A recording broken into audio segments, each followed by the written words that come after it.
Tuhan mencurahkan rohnya dalam kekuatan Pentakosta setelah gerejanya menghabiskan 10 hari bersama-sama memohon berkat yang dijanjikan. Tuhan siap untuk melakukannya kembali hari ini. Di seluruh dunia, Gereja Advent mengalami pembaruan Roh Kudus dengan mengikuti contoh para murid dan berpartisipasi dalam 10 hari berdoa. Apakah Anda mau memimpin jemaat Anda untuk bergabung bersama dengan kami di acara 10 hari berdoa 2015? Jadwalnya telah ditetapkan di tanggal 7 sampai tanggal 17 Januari 2015. Shalom. Kami mengucapkan terima kasih kepada Tuhan pada pagi hari yang indah ini, di mana pada hari yang ke-10 dalam acara 10 hari berdoa, kita boleh kembali datang di tempat ini untuk memuji dan membesarkan nama Tuhan. Saudara-saudari yang ada di dalam studio ini, demikian juga pemirsa dimanapun saudara berada, mari jangan sampai saudara ketinggalan, ambil waktu saudara, dengarkan pekabaran firman Tuhan pada pagi hari ini yang akan memberikan kekuatan bagi masing-masing kita. Untuk mengawali kebaktian kita pada saat ini, mari kita sama-sama menyanyikan dari lagu Sion nomor 471 yang dipimpin oleh Ibu Kore.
Mari kita berdoa. Kehadirat Tuhan kami ucapkan terima kasih Bapa atas rahmat Tuhan dalam kehidupan kami, penyertaan Tuhan dalam perjalanan kami, hingga Tuhan boleh tibakan kami di ruangan ibadah ini dengan segala selamat untuk kami dapat datang memuji dan memuliakan nama Tuhan. Oh Bapa di surga, di pagi hari yang indah ini Tuhan, di hari ke-10 dalam program 10 hari berdoa, kami datang para pelayan Tuhan, anak-anak Tuhan ke ruangan ini untuk berdoa kepada Tuhan, memuji dan memuliakan nama Tuhan.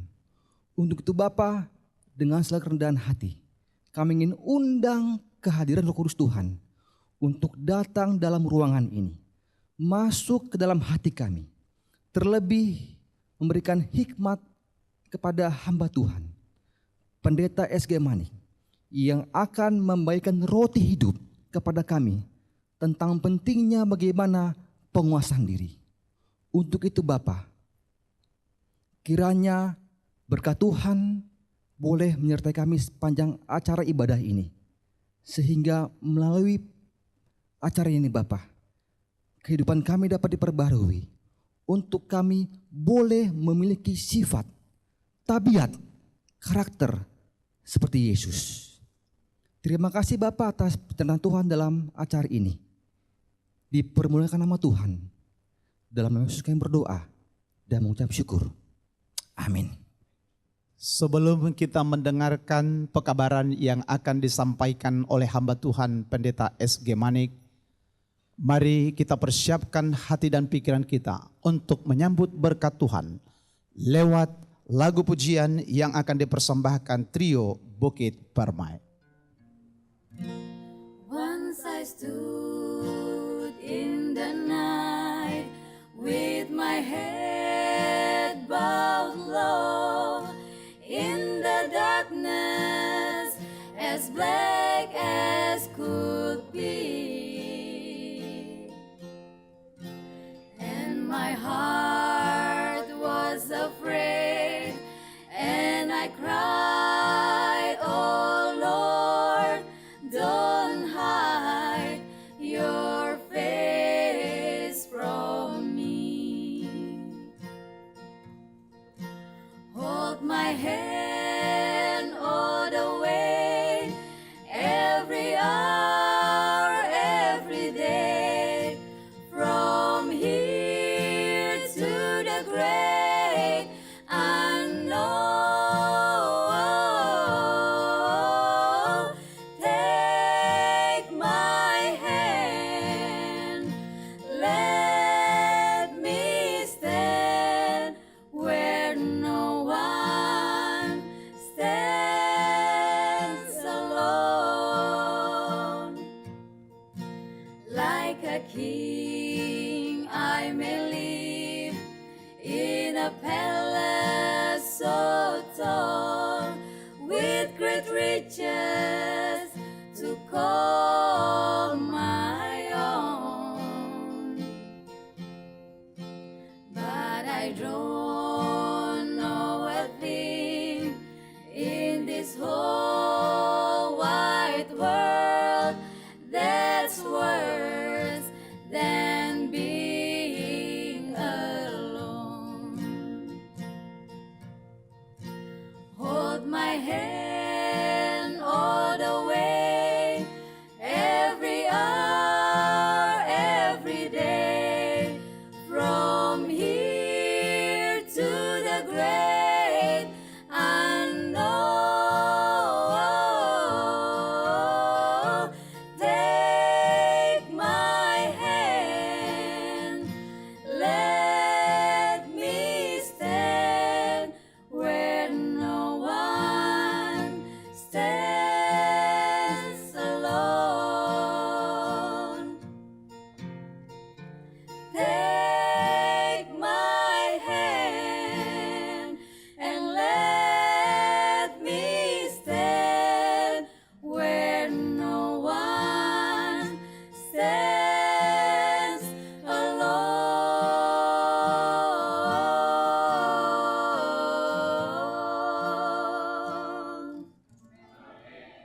Jika saudara-saudara yang ada di dalam ruangan ini merasa terberkati dengan lagu pujian, mohon dilambaikan tangannya.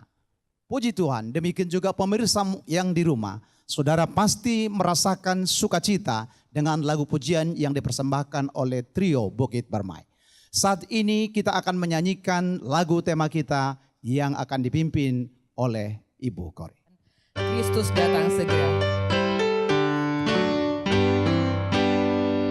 Kristus datang, hai manusia, keluh kesah hentikan, masyurkan kemuliaan-Nya, berharap dan beriman.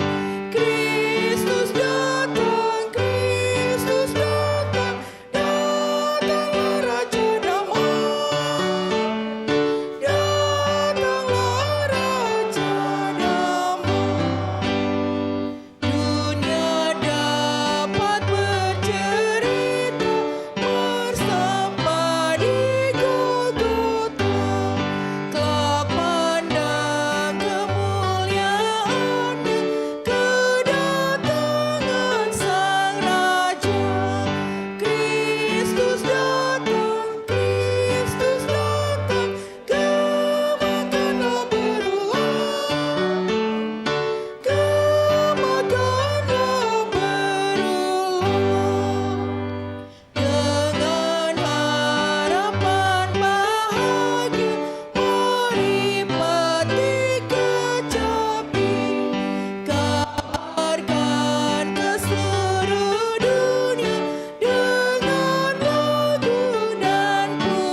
Kami percaya dan yakin Rohul Kudus Tuhan mengisi hati kami, sementara kami mendengarkan suara Tuhan.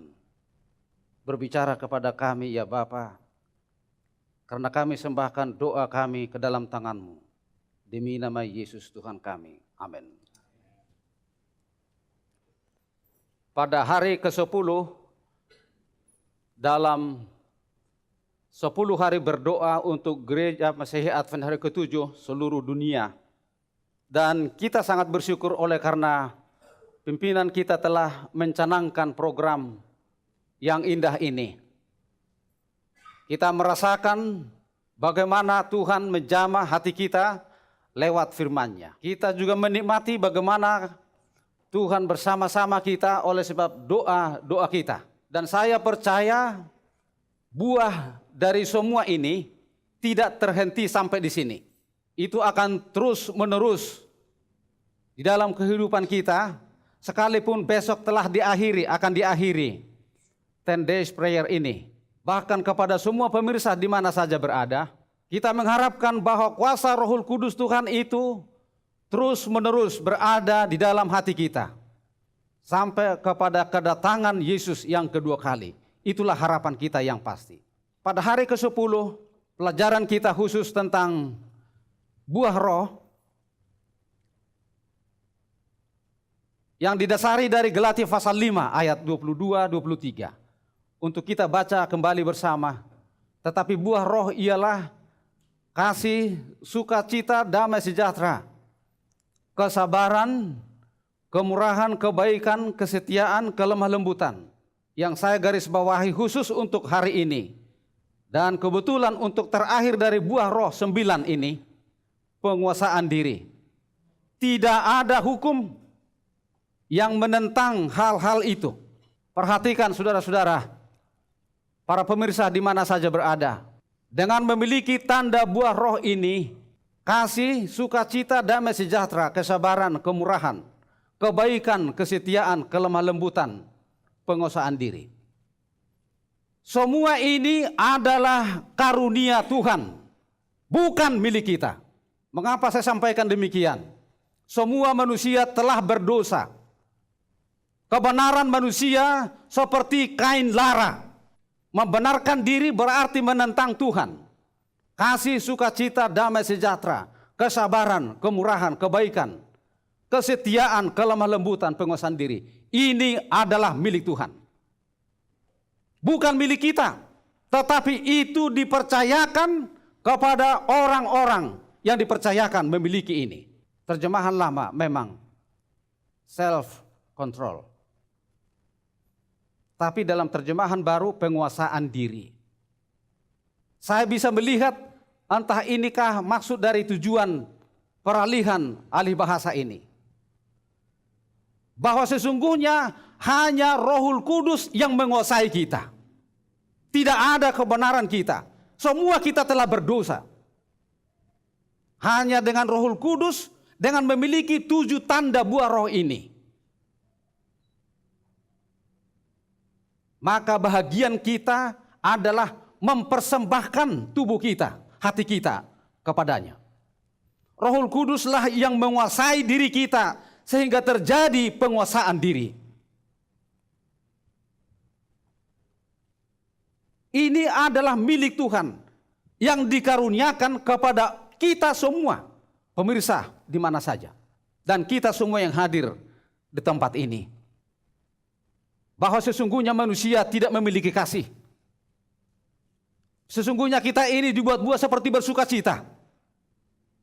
Sesungguhnya kita ini tidak memiliki damai sejahtera, kesabaran, kemurahan, kebaikan, kesetiaan, kelemah lembutan, bahkan penguasaan diri.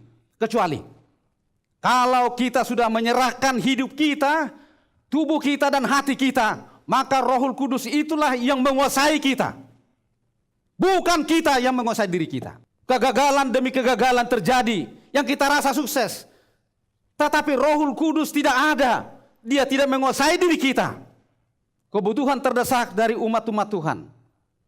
Kuasa Rohul Kudus yang menguasai kita dengan tanda 10, dengan tanda 9 buah roh itu. kita datang kepada pengalaman yang dialami oleh oknum ilahi yang menjadi manusia, yang tidak bermula, tidak berakhir, tetapi dia mengambil bentuk manusia, agar manusia yang akan dikaruniakan 9 buah itu, buah roh itu, dia harus mati untuk kita karena dosa. Dia mau mengaruniakan 9 buah roh itu kepada kita, sampai Yesus datang kedua kali, dicobai. Dan 3 pencobaan ini dia lalui dengan sukses. Rohul Kudus Tuhan hinggap kepada Yesus Kristus, memberikan kekuatan.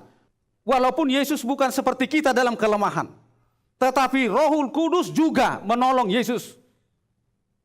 3 tahapan itu dilalui dengan sukses.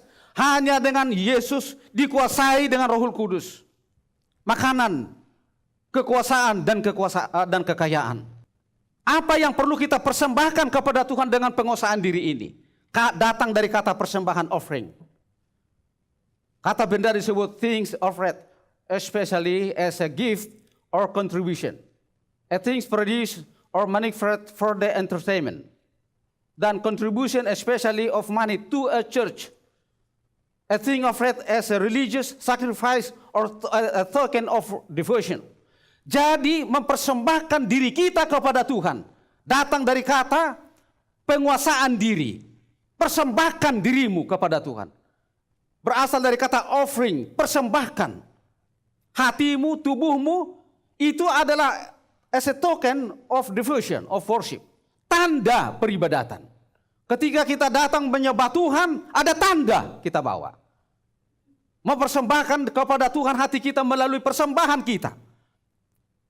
Maka menjadi persembahan yang hidup, yang nyata adalah mempersembahkan hidup kita, hati kita kepada Tuhan. As a token of devotion. Itulah sebabnya Tuhan berkata dalam perintah untuk membangun Ka'bah, kemah suci kepada bangsa Israel. I will dwell among you. Aku hadir di antaramu. Apa maksudnya? Bahwa Rohul Kudus Tuhan hadir di mana-mana. Kemudian hal kedua ialah bahwa Ka'bah itu harus selalu bersih. Kalau kita mempersembahkan tubuh kita kepada Tuhan, bersih. Dan itu bersih, tidak ada kuasa kita untuk membersihkannya. Kecuali Rohul Kudus Tuhan izinkan untuk membersihkannya. Tubuh kita ini adalah kuasa, adalah Ka'bah Rohul Kudus. Jadi Allah akan hadir di dalam tubuh kita, kehidupan kita, dengan tubuh dan hati yang bersih. Bagaimana caranya bersih? Pertama, poinnya ialah kasihi Tuhan Allahmu dengan segenap hati pikiran. 2 hal. Hati dan pikiran mengasihi Tuhan untuk dia bisa bersih. Kita datang kepada Tuhan dengan hati bersih. Setelah kita dituntun oleh rohnya, penguasaan diri kita ini dikuasai oleh Roh Kudus Tuhan. Perhatikan saudara-saudara, jika ada 2 insan yang sedang pacaran, saya tidak katakan ini dimabuk cinta, tapi pacaran saja. Yang satu dengan yang lain saling memberi hati. Apa saja yang diminta, penurutankah dan sebagainya. Ya maksud saya apa saja, harus menikah. Tetapi perhatikan, ketika kita mengadakan hubungan cinta dengan seseorang, waktunya, bahkan rasa pendek, walaupun sudah 1 minggu ketemu. Sudah 1 tahun rasanya. Perhatikan saudara-saudara sekalian. Yakub merasa seperti 7 hari, menunggu 7 tahun. Ribkah, cintanya tidak dibatasi waktu. Jika kita mengasihi Tuhan, tidak ada waktu yang membatasi kita mengasihi Dia. Demikianlah juga jika kita Roh Kudus menguasai kita, maka sesama kita juga akan terjalin hubungan batin karena kasih kita sesama dengan yang lain terjadi. Caranya tubuh kita kotor. Amsal berkata jangan ke kanan, jangan ke kiri. Artinya, kalau kita mencintai Tuhan dengan tidak sepenuh hati, itu digolongkan kategori dosa dan jahat, kotor. Ini mudah terjadi dengan tidak mengontrol yang terkadang kita rasa bahwa itu tidak bahaya, selera makan atau perterakan. Jika kita mempersembahkan diri kita kepada Tuhan, maka Roh Kudus Tuhan menguasai kita dan hasilnya. Roh Tuhan menguasai, maka Yusuf menolak berbuat dosa terhadap istri Potifar. Yang saya percaya jika tidak ada roh yang menguasai diri Yusuf, dia gampang dan mudah melakukan itu. Tetapi kalau rohnya sudah bekerja menguasai diri Yusuf, dia katakan, aku tidak melakukan dosa besar ini terhadap engkau. Walaupun ada politisir dari istri Potifar kepada Potifar katakan, aku mau diperlakukan dengan hamba itu. Tetapi buah roh bekerja dalam dirinya. Walaupun ternyata proses waktu membuktikan bahwa Yusuf tidak bersalah. Karena roh itu bekerja dalam dirinya, mengontrol dia. Jika roh Tuhan menguasai, maka Ayub yang kehilangan segala-galanya, harta benda, anak-anak semua, habis dalam sekejap. Tinggal istrinya, bahkan dia pun mempersalahkan Ayub. Kutuki Tuhanmu itu. Ayub berkata, jangan berbicara seperti orang gila. Sebetulnya orang melihat Ayub seperti sudah gila. Dari batok kepala sampai kaki hancur. Tapi dia katakan, saudara-saudara, aku lahir dengan telanjang, pulang juga demikian. Jika Tuhan memberi, jika dia juga akan mengambilnya. Sahabatnya juga berkata, dosamulah yang membuat ini. Terkadang saudara-saudara dan pemirsa sekalian di mana saja berada, sedikit saja tantangan pergumulan dalam hidup kita. Saya banding-banding dengan pengalaman penderitaan dari Ayub ini. Belum 1/3 atau 10%. Tetapi dia berdiri oleh karena kuasa Roh Kudus Tuhan menguasai hatinya. Bukankah kuasa Roh Kudus Tuhan yang mendesak, yang harus kita miliki sekarang ini? Pekerjaan apapun yang dipercayakan oleh Tuhan kepada kita. Bukankah kuasa itu yang kita butuhkan sekarang ini?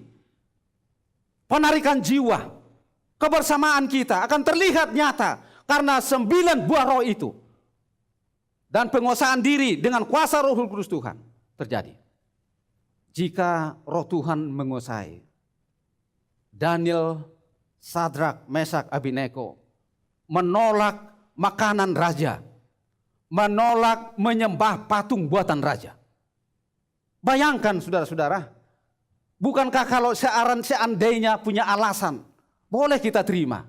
Ketika semua sudah tunduk menyembah patung itu, berpura-pura gatal kakinya, dia katakan gatal kaki saya. Mungkin saja juga gatal kakinya, tidak peduli dengan itu. Karena dia berdiri, Roh Kudus Tuhan menguasainya. Berdiri dan dia tidak mau menyembah. Dia tidak mau menyerah. Allah menuntut saudara-saudara sekalian, seseorang mempersembahkan tubuhnya, persembahan yang hidup kepadanya. Bukan persembahan mati, persembahan korban sekarat. Satu korban yang lemah karena tindakan mereka sendiri, yang diisi dengan kotoran dan penyakit. Allah memanggil kita sebagai korban yang hidup. Tubuh Tuhan berkata adalah bait Roh Kudus Tuhan, kediaman rohnya. Dia mengharuskan semua yang memancarkan citranya agar merawat tubuh mereka untuk tujuan pelayanannya dan kemuliaannya. Untuk tujuan pelayanannya, bukan pelayanan kita. Pelayanan Tuhan dan kemuliaannya. Dua hal penting. Jika Roh Kudus Tuhan menuntun menguasai kita, pelayanan Tuhan dan kemuliaannya terjadi. Karena kamu bukan milikmu sendiri, sebab kamu telah dibeli dengan harganya, lunas dibayar oleh darah Kristus. Muliakanlah Allah dengan tubuhmu. Di dalam rohmu yaitu Allah. Agar dapat melakukan hal ini, tambahkanlah pengetahuan, kebajikan dan perterakan dan kesabaran. Saudara pemirsa dan saudara sekalian hadir, yang diberkati oleh Tuhan, adalah kewajiban kita mengetahui cara menjaga tubuh tetap dalam kondisi sehat. Itu adalah tugas suci. Saya mau tekankan bahwa tugas suci juga adalah merupakan tugas mulia, di mana kita harus menjaga tubuh kita, pikiran, hati kita tetap suci. Untuk itu sesuai dengan terang yang Tuhan berikan dengan penuh rahmat, jika kita menutup mata terhadap terang itu karena kita takut melihat kesalahan kita, tidak mau tinggalkan, takut melihat kesalahan sendiri. Kedua, tidak mau tinggalkan, maka dosa-dosa kita tidak akan berkurang, malahan bertambah. Jika terang itu adalah kuasa Roh Kudus Tuhan dalam diri kita, diabaikan dalam satu hal, terang itu akan diabaikan juga pada hal-hal yang lain. Dalam Roh Nubuat juga berkata, melanggar hukum alam sama dengan melanggar salah satu dari 10 hukum Allah. Karena melanggar hukum Allah, 10 hukum adalah melanggar hukum Allah, kita tidak bisa mengasihi Tuhan dengan segenap hati, pikiran, jiwa, dan kekuatan, sementara kita mencintai selera dan nafsu. Kita lebih daripada mengasihi Tuhan, setiap hari kekuatan kita berkurang di dalam memuliakan Tuhan. Ketika Dia mengharapkan semua kekuatan kita, pikiran kita, dengan kebiasaan yang salah, kita melemahkan diri kita. Berapa banyak kita menyenter diri kita, berapa banyak kita menyelidiki diri kita. Ada bahkan mungkin kebiasaan yang salah yang kita lakukan, anggap benar itu. Dan menjadi satu kebiasaan yang dianggap kebiasaan yang salah menjadi benar dalam hidup kita. Itu akan melemahkan diri kita. Hanya dengan kuasa Roh Kudus Tuhan yang memampukan kita untuk itu. Buah roh bukan hanya kasih, bukan hanya sukacita, damai sejahtera, tetapi rupanya pertarakan. Kita diminta bukan untuk merusak tubuh, karena tubuh kita adalah baik Roh Kudus. Kasus Daniel menunjukkan kepada kita bahwa melalui prinsip rohani orang muda dapat melawan nafsu dan tetap bertahan terhadap aturan Tuhan. Walaupun dengan pengorbanan besar. Bagaimana jika Daniel berkompromi dengan para penguasa kafir, tunduk kepada tekanan situasi waktu itu, sehingga dia makan dan minum seperti orang-orang Babel. Satu langkah kecil yang salah akan menuntun Daniel kepada kesalahan yang lain, sampai hubungannya dengan surga terputus. Ini harus diwaspadai. Jangan sampai hubungan kita dengan surga terputus karena penguasaan diri tidak jelas. Ujilah dirimu, hatimu, teliti, dan di dalam hidupmu ikutilah pola yang sempurna. Semua akan menjadi baik untukmu. Jagalah hatimu bersih di hadapan Tuhan. Di dalam segala hal, dalam segala yang engkau lakukan, puji namanya. Jauhkan dirimu dari segala keegoisan dan cinta diri. Testimonies for the Church, volume 2, halaman 71. Apa yang saya dapati? Untuk itu, kesampingkan, jauhkan ini. Kita harus mencabuti dari pemikiran kita rumput keluhan, perbuatan mencari-cari kesalahan. Pikiran kita akan tertuju kepada perkara-perkara kekal, sehingga kita tidak lagi berkeinginan untuk mengetahui kekurangan orang lain. Ketika kita sibuk melihat kesalahan orang lain, maka kita tidak pernah menyelidiki diri kita. Tetapi jika kita sibuk menyelidiki diri kita, tidak ada kesempatan menyelidiki orang lain. Itulah yang terjadi jika Roh Kudus Tuhan sudah masuk dan menyentuh hati kita, saudara. Pekerjaan istimewa setan, ada yang istimewa tapi pekerjaan salah. Sebenarnya kalau sesuatu yang istimewa itu tidak boleh disebut pekerjaan yang baik. Tapi ini disebut istimewa ini. Kelalaian memupuk pertimbangan yang lemah lembut, kesabaran terhadap satu sama lain, yang telah menyebabkan pertikaian, rasa tidak percaya, mencari kesalahan, perpecahan umum. Allah memanggil kita untuk menjauhkan dosa besar ini. Saya ambil dari tulisan hamba Tuhan Ellen G. White. Rupanya dosa besar tergolong dengan pertikaian, rasa tidak percaya satu sama lain. lalu mencari-cari, lalu kemudian perpecahan. Ini harus dijauhkan kata Tuhan dan berusaha untuk menjawab doa Kristus agar murid-muridnya menjadi satu. Sebagaimana ia satu dengan Bapa. Pekerjaan istimewa setanlah yang menyebabkan pertikaian. Sehingga dunia ini kehilangan kesaksian yang paling berkuasa. Allah telah mengutus anaknya untuk membawa kepada keharmonisan pikiran bergolak, sombong, cemburu, iri hati, dan fanatik. Kita tidak menyalahkan kalau ada seseorang yang coba-coba untuk membuat kuasa di gereja kita ini hilang. Yang kita mau orang itu kita rangkul, kasihi dia. Jangan benci dia. Kelemahan ini bisa terjadi. Secara alamiah hati kita sudah rusak. Kita harus ingat bahwa secara alami hati kita sudah rusak. Kita tidak sanggup. Saya mau katakan saudara-saudara, pemirsa di mana saja. Kita tidak sanggup. Tidak mampu melakukan yang benar. Oleh kekuatan sendiri mengikuti arah yang benar. Hanya oleh kasih karunia Allah. Titik.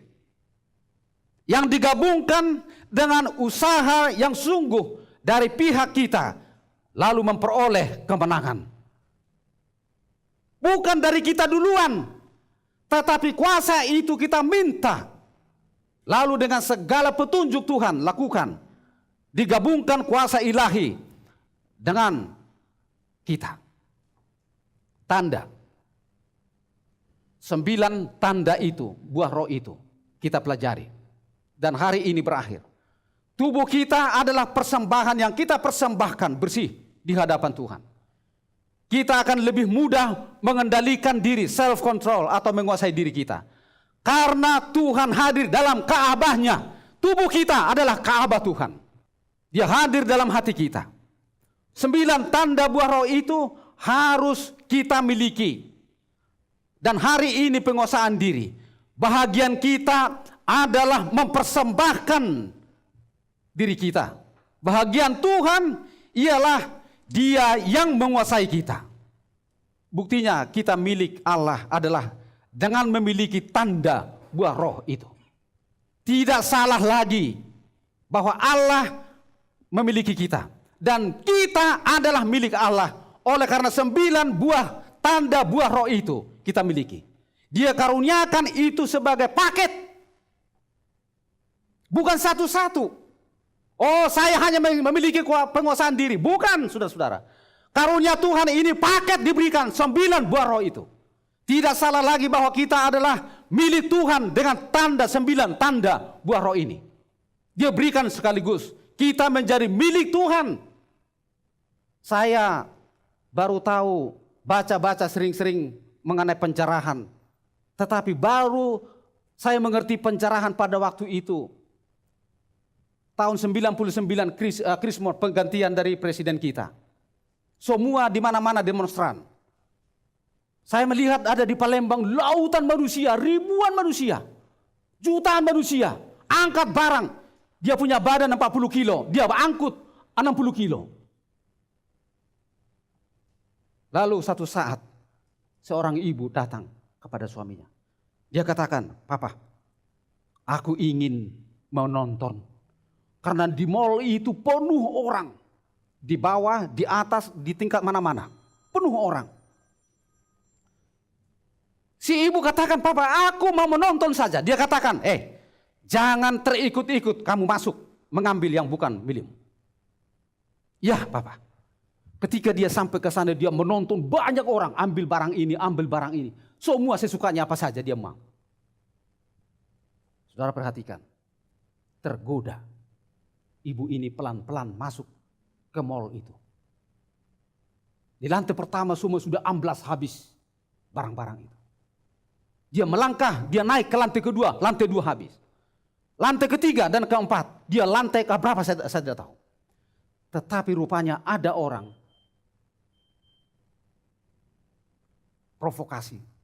provokator. Dia bawa bensin. Lalu di lantai 1 itu dibakar. Dan kemudian banyak orang meninggal pada waktu itu. Banyak orang meninggal. Karena tidak bisa menyelamatkan diri. Dari lantai 1, 2 dan kemudian kebakaran, banyak orang meninggal. Ketika sore hari, sang suami bertanya, "Nak, di mana mamamu?" Lalu ingat ini suami, tadi pagi istri saya permisi ke saya untuk nonton orang-orang yang mengadakan penjarahan. Dia pergi. Pada waktu dia cari-cari, dia pastikan bahwa istrinya ikut nyembrung, mengambil barang-barang dan menjarah di sana. Dia cari-cari. Dan banyak mayat bergelimpangan di situ. Satu hal yang muncul dalam pikirannya hanya satu. Ingat bahwa ada tanda semasa hidupnya istrinya. Ada tai lalat di dahinya. Ketika dia cari-cari, ini seorang wajah wanita yang agak mirip-mirip. Dia merasakan pasti bahwa istrinya ini ada dia lihat tai lalat melengket di dahinya. Dia peluk, sudah ada bernyawa. Dia bilang, "Istriku, mengapa engkau lakukan ini?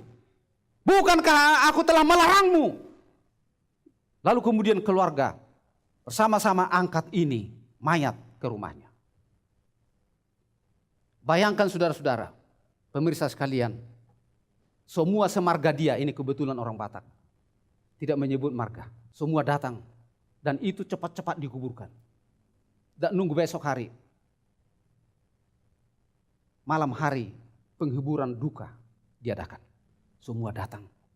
Pukul 7 atau pukul 8, ketokan datang di luar pintu. Sementara mereka penghiburan duka di situ. Dia bilang, "Sabar. Tuhan mengizinkan demikian." Ketokan ini datang. Seorang polisi dengan pakaian seragam lengkap dikatakan, "Bapak, apakah Bapak kehilangan seorang istri?" "Kehilangan istri memang saya, Pak. Tapi baru saja saya menguburkan, keluarga kami menguburkan istri saya."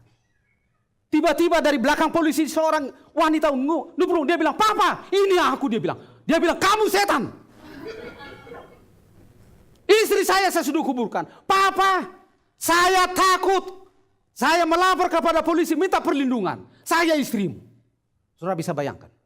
Salah tanda. Dia menguburkan yang bukan istrinya. Kita tidak salah lagi tanda milik Tuhan dengan memiliki 9 buah roh. Kiranya Tuhan memberkati kita. Saya berdoa kepada saudara-saudara untuk kita berdoa bersama. Kita berdoa bersama.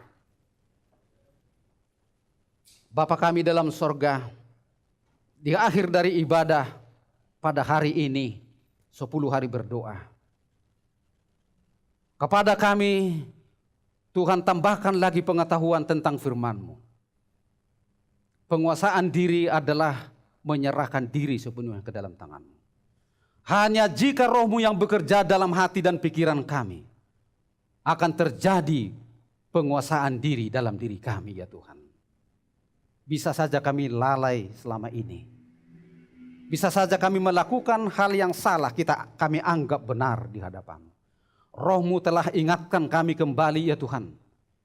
Kiranya mulai sekarang ini kami miliki bukan hanya pengendalian diri, penguasaan diri. Bukan hanya kelembutan tetapi 9 buah roh, tanda 9 buah roh itu. Adalah paket karunia Tuhan. Ini boleh terjadi ya Bapa. Nama Tuhan dimuliakan, pelayanan akan semakin maju. Diberkatilah anak-anak Tuhan yang sudah hadir, para pemirsa yang mendengar sabda-Mu. Dalam nama Yesus Tuhan kami. Amin. Oleh karena firman Tuhan yang sudah kita dengarkan, setelah 10 hari kita berada di sini, sungguh iman kerohanian kita disegarkan, dikuatkan, dan hubungan kita dengan Yesus semakin dekat. Amin. Saudara merasa diberkati dengan firman Tuhan pagi ini, tolong lambaikan tangan. Puji Tuhan. Dan juga kepada pemirsa dimanapun saudara berada, kita berterima kasih oleh karena firman Tuhan sungguh indah pada pagi hari. Ini adalah saatnya di mana kita datang lebih dekat di kaki Yesus. Ambil bagian berbicara, mencurahkan isi hati kita kepada Yesus. Semakin sering kita ungkapkan isi hati kita dan menyadari keadaan kita, memohon kuasa dari Tuhan, semakin kita dikuatkan. Pelajaran pada pagi hari ini mengajak kita untuk mengendalikan diri. Tidak mudah. Kuasa dosa selalu berusaha agar kita tidak ada kuasa untuk melawan dan mengatakan tidak. Tetapi ada kuasa yang pasti, kuasa Roh Kudus bagaimana kita sudah pelajari tadi, untuk mengatakan tidak kepada pencobaan, dosa. Jadi kita doakan agar kuasa itu ada dalam diri kita. Setiap pencobaan datang, katakan tidak. Katakan ya kepada Roh Kudus, tidak kepada setan. Lalu kita minta agar Roh Kudus selalu berkuasa dalam diri kita dan kita memiliki kekuatan untuk mengendalikan selera kita. Setan mau supaya kita menggunakan lidah kita, mulut kita ini untuk mencicipi apa saja yang enak. Tapi tidak semua yang enak itu sehat.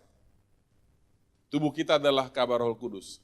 Katakan tidak, miliki kuasa pengendalian diri untuk tidak kepada yang merusak tubuh. Segala sesuatu yang merusak tubuh, katakan tidak. Dan kemudian untuk hal-hal yang negatif, katakan tidak. Doakan itu. Agar kita memiliki kuasa untuk menolak segala sesuatu yang tidak baik. Doakan juga agar semua hamba-hamba Tuhan yang ada di ladang, gembala-gembala jemaat, guru-guru, literatur evangelis, dokter, perawat, semua pekerja kita, juga semuanya memiliki kuasa pengendalian diri ini. Kita berdoa supaya penginjilan di Afrika Barat, di kota-kota di Afrika Barat juga berhasil. Karena tidak ada yang mustahil di tangan Tuhan. Jikalau seluruh umat-umat Tuhan bersandar kepada kuasa Tuhan. Kita berdoa juga agar besok di akhir dari 10 hari berdoa sedunia ini, sungguh-sungguh ada kecurahan hujan akhir. Pengalaman hari Pentakosta dahulu kala kembali dirasakan oleh gereja Tuhan di akhir zaman. Nah, inilah yang kita perlu gumuli dalam doa kita. Kepada para pemirsa, di mana saja saudara berada. Umat-umat Tuhan, anggota gereja Masehiatan hari ke-7 yang ikut di dalam 10 hari berdoa dan mengikuti siaran langsung ini. Saudara juga ambil bagian bersama dengan kami. Dimanapun saudara berada, ambil teman 1 atau 2 orang, berdoa bersama kami. Kami akan menuntun bagian demi bagian dari pujian, pengakuan dosa, dan kemudian permohonan dan syukur. Mari kita ambil teman kita 1 atau 2 orang, kita berdoa.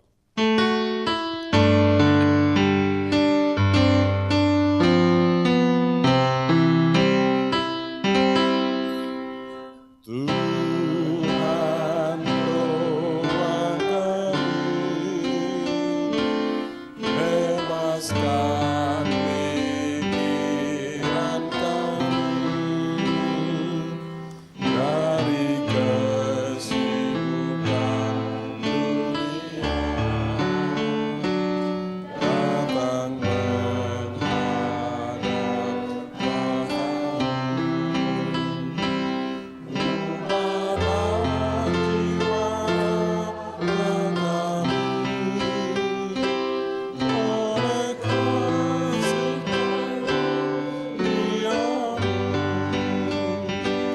saat ini terimalah umatmu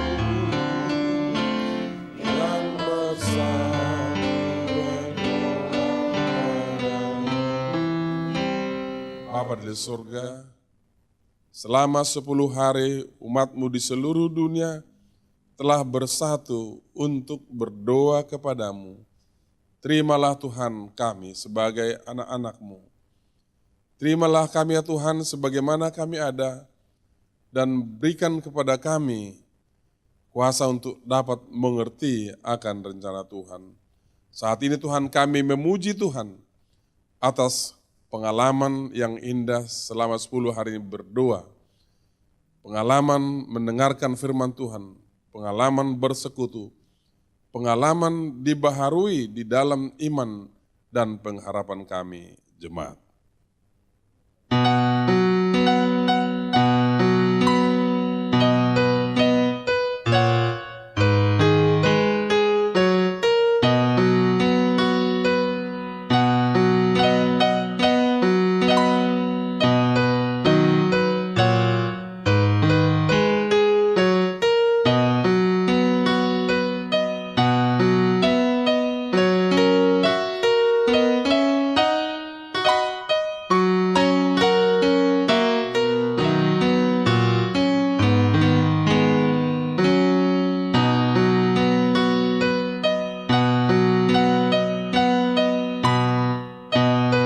Kita nyanyikan Ku Puji Tuhan.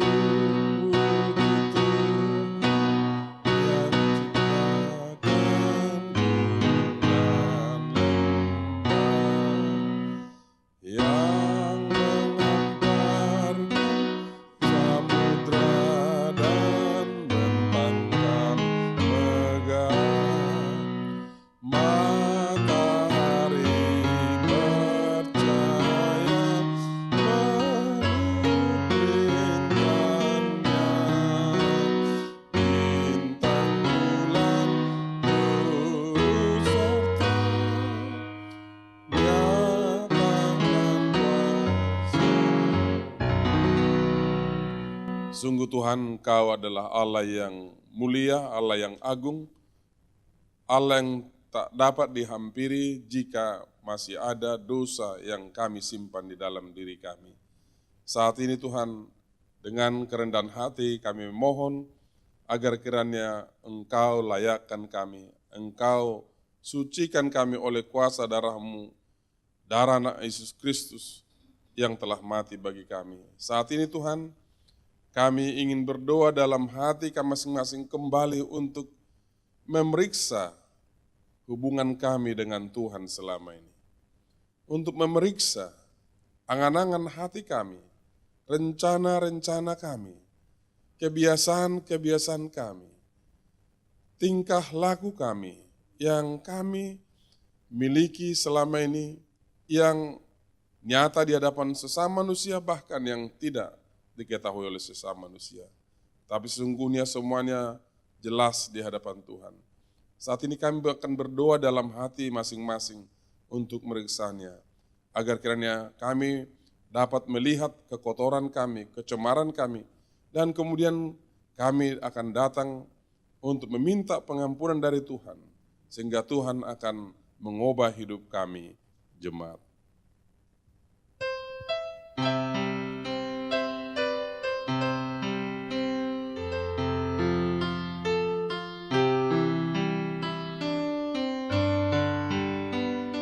Jika selama ini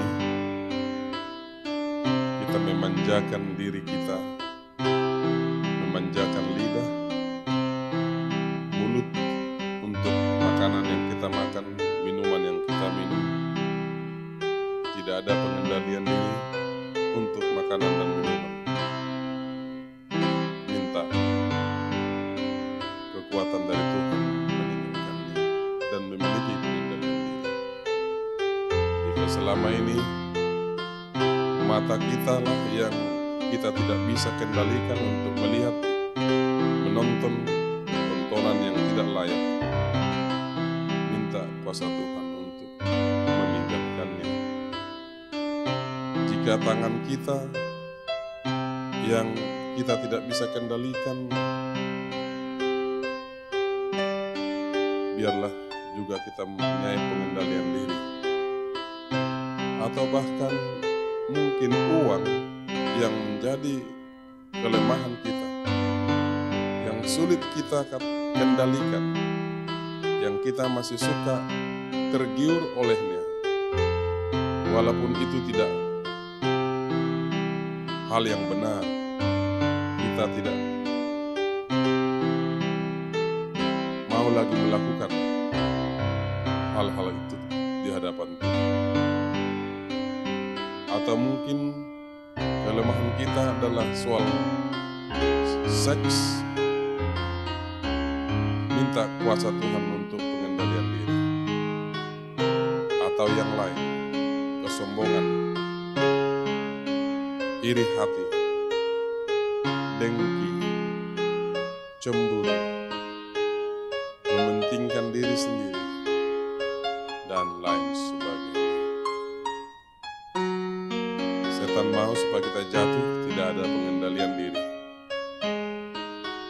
Tapi Allah memiliki kuasa untuk kita berdiri teguh dalam kebenaran untuk mengatakan tidak kepada dosa apapun, seperti Yesus hidup benar walau banyak pencobaan. Berdoalah untuk kesatuan persatuan di gereja Masjid Advent Hariktu sedunia, khususnya di kantor UNI. Berdoalah untuk tujuan kita tahun ini. Berdoalah untuk kebahagiaan kita secara pribadi, secara keluarga.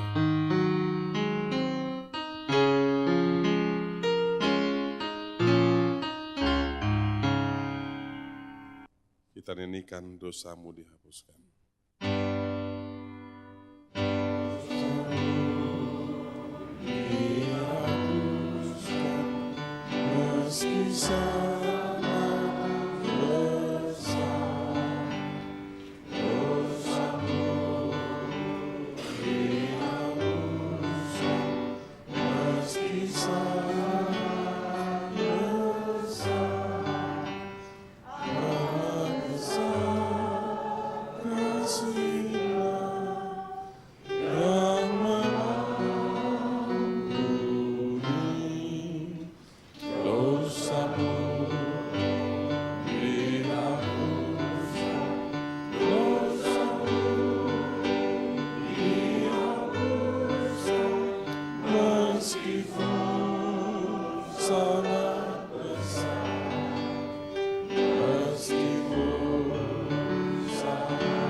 Terpujilah Engkau Tuhan oleh karena rasa damai, sukacita, kebahagiaan yang sungguh-sungguh kami miliki telah diperdamaikan dengan Tuhan, telah dibasuh oleh kuasa darah Anak-Mu Yesus Kristus. Dan kami sekarang memberanikan diri untuk mohon kasih karunia Tuhan pada saat kami mengungkapkan kerinduan-kerinduan kami, permohonan-permohonan kami, dengarkanlah kami Tuhan jemaat.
Nyanyikan aku sesat dari Tuhan.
Terima kasih ya Tuhan, oleh karena Engkau mau menerima kami sebagaimana kami ada.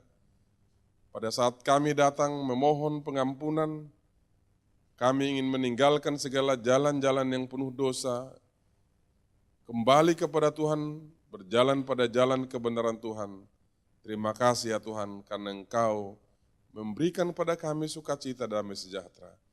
Saat ini Tuhan, umat-Mu mengangkat hati dengan bersyukur berterima kasih atas segala berkat-berkat Tuhan dan kepastian berkat-Mu menjadi bahagian kami dalam kehidupan ini. Jemaat.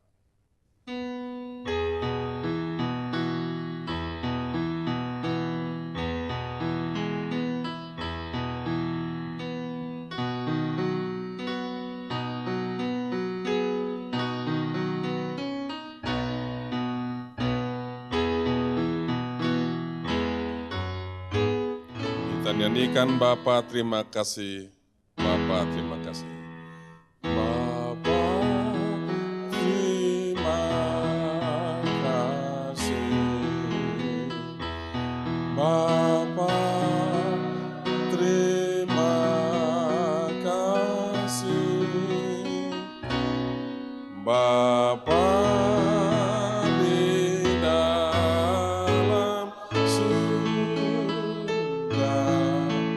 ku berterima kasih. Dalam nama Yesus kami berdoa, amin. Terpujilah Tuhan, oleh karena doa-doa kita, semoga Tuhan menyedengkan telinganya untuk mendengar, terlebih untuk mengabulkan apa yang sudah kita doakan, khususnya pada pagi hari yang indah ini. Saudara-saudara dan pemirsa dimanapun saudara berada, untuk menutup acara kebaktian 10 hari berdoa, kita kembali bangkit berdiri dan menyanyikan lagu Sion nomor 485. Maju Laskar Kristus, kita nyanyikan semua ayat sambil berdiri. Kita sama-sama bernyanyi. Maju Laskar Kristus, maju dalam perang, pegang salib Yesus, hai semua orang. Kristus Tuhan Raja, Panglima kita, setan musuh semua, panggillah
Bapa kami dalam sorga, di akhir dari ibadah kami bersyukur untuk semua kasih karunia Tuhan kepada kami. Inilah yang memastikan kami bersuka cita di dalam Tuhan. Sekalipun kami mengalami penderitaan, kesusahan, tetapi Tuhan menjamin sukacita itu, buah roh itu dalam hidup kami. Kami juga berdoa khusus ya Bapa, yang tidak henti-hentinya berdoa untuk pemulihan kesehatan dari Pendeta Gulvan, pimpinan kami untuk divisi. Kami rindu ya Tuhan, jamahan tangan-Mu yang penuh kuasa itu berlaku kepadanya. Semua kami berdoa kepadanya ya Tuhan, sekalipun di balik ini kami tidak tahu rencana Tuhan, tetapi kami tetap memohon kasih karunia-Mu kesehatan yang sempurna kepadanya. Diberkati juga ibu dan anak-anak. Dan kami berdoa dan bersyukur juga kepadamu oleh karena doa-doa kami yang kami percaya bahwa Tuhan telah jawab dan memberikannya sesuai kehendak-Mu. Diberkatilah anak-anak Tuhan. Diberkatilah Engkau di mana saja. Biarlah kiranya keberadaan-Mu, kehadiran-Mu bekerja dalam pekerjaan Tuhan jadi berkat bagi sesama. Kasih dari Allah Bapa dan damai-Nya, dan kasih karunia dari Yesus Kristus yang terus-menerus mengalir, serta persekutuan Roh Kudus yang memateraikan firman Tuhan dalam nama Yesus Tuhan kami. Amin.